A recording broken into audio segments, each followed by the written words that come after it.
പ്രവാസത്തിന്റെ പളപളപ്പിനപ്പുറം പൊയ്പോയ കാലത്തിന്റെ നീറുന്ന കഥകൾ പറയുന്ന ഒരു തീരമുണ്ടിവിടെ. ഗോർഫക്കാൻ, പ്രവാസം നീന്തിക്കയറിയ തീരം. പതിറ്റാണ്ടുകൾക്ക് മുമ്പ് ഒരുപാട് ജീവിതങ്ങളെ ഇമറാത്തിന്റെ മണ്ണിലേക്ക് പറിച്ചു നട്ട തീരം. ഗൾഫ് പ്രവാസി മലയാളിയുടെ ദേശാന്തരവാസത്തിന്റെ തിക്താനുഭവങ്ങൾക്കൊപ്പം മലയാളികൾക്ക് ഗൃഹാതുരമായ ഓർമ്മകൾ സമ്മാനിക്കുന്നതാണ് ഗോർഫക്കാൻ കടൽ തീരം. ജീവനും കയ്യിലെടുത്ത് സ്വപ്നഭൂമി തേടി പത്തേമാരികളിൽ വന്നിറങ്ങിയ പ്രവാസികളുടെ ആദ്യ തലമുറയുടെ കഥകൾ ഇവിടെയാണ് തുടങ്ങുന്നത്. ഗൾഫ് സ്വപ്നങ്ങളുമായി പതിറ്റാണ്ടുകൾക്ക് മുമ്പ് മലയാളികളടക്കമുള്ളവർ പത്തേമാരികളിലെത്തിയിരുന്ന ഗോർഫക്കാൻ തുറമുഖം ദേശാന്തര ഖ്യാതി നേടിയ യുഎയിലെ പൈതൃക ഭൂമികയാണ്. 1960കളിലും 70കളിലും അനേകം പ്രവാസികൾ ഈ തീരത്ത് പത്തേമാരിയിൽ വന്നിറങ്ങിയിരുന്നു. സ്വപ്നഭൂമി തേടി നീന്തി അലയാത്ത നിരവധി പേർ ഈ തീരത്ത് മരിച്ചു വീണു.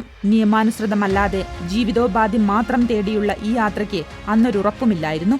മരിച്ചവരും തിരിച്ചുവരാത്തവരുമായി ധാരാളം.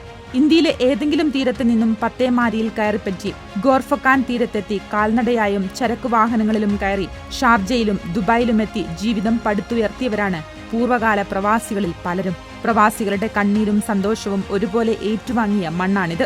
ജീവിത യാഥാർത്ഥ്യങ്ങളുടെ ചൂരേറ്റുവാങ്ങിയ മണ്ണ്. പത്തേമാരികളിൽ ഗൾഫ് മരുപ്പച്ച തേടിവരുന്ന ഭാഗ്യാന്വേഷികളായ മലയാളി ചെറുപ്പക്കാരെ ഗോർഫക്കാൻ തീരത്ത് ഉടമകൾ ഇറക്കിവിടുകയായിരുന്നു പതിവ്. ഹോർമുസ് കടലിടുക്ക് ചുറ്റി ദുബായിലെത്തിയാൽ പോലീസിന്റെ പിടിയിൽപ്പെടാനുള്ള സാധ്യത കൂടുതലായിരുന്നു.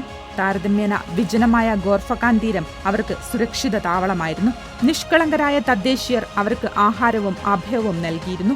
ഇന്ന് നാഗരികതയുടെ നടുമുറ്റത്തു നിന്നും യുഎഇയുടെ പ്രകൃതി ഭംഗി ആസ്വദിക്കാനിറങ്ങുന്ന പുതുതലമുറയിലെ സഞ്ചാരികൾക്ക് ഗോർഫക്കാൻ നീരാടാനുള്ള വിനോദകേന്ദ്രം മാത്രമാകുമ്പോൾ തങ്ങളുടെ ദേശത്തെ ഓരോ പൈതൃക മുദ്രകളും വലിയ പ്രാധാന്യത്തോടെ നിലനിർത്തുകയാണ് യുഎഇ സുപ്രീം കൗൺസിൽ അംഗവും ഷാർജ ഭരണാധികാരിയുമായ Sheikh Doctor Sultan bin Muhammad Al Qasimi. മലയുടെ ഉച്ചിയിൽ തട്ടുതട്ടുകളായി കാണുന്ന പൗരാണിക വീടുകൾ അതിമനോഹരമാണ്.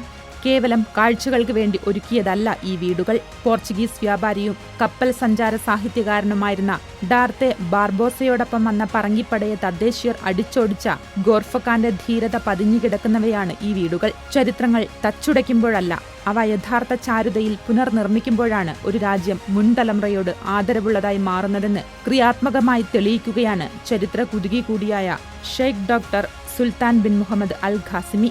സ്വപ്ന പദ്ധതിയായ ഗോർഫക്കാൻ തുരങ്കപാത പൂർത്തിയായതോടെയാണ് പ്രദേശം കൂടുതൽ സൗന്ദര്യവതിയായത്. പോർച്ചുഗീസുകാരോട് പോരാടി അധിനിവേശത്തെ ചെറുത്ത കോട്ടകളും കൊത്തളങ്ങളും മലമുകളിലുള്ള വീടുകളും അതിമനോഹരമായി വാർത്തെടുത്താണ് ഷാർജ മുൻ തലമുറയോട് ചേർന്ന് നിൽക്കുന്നത്.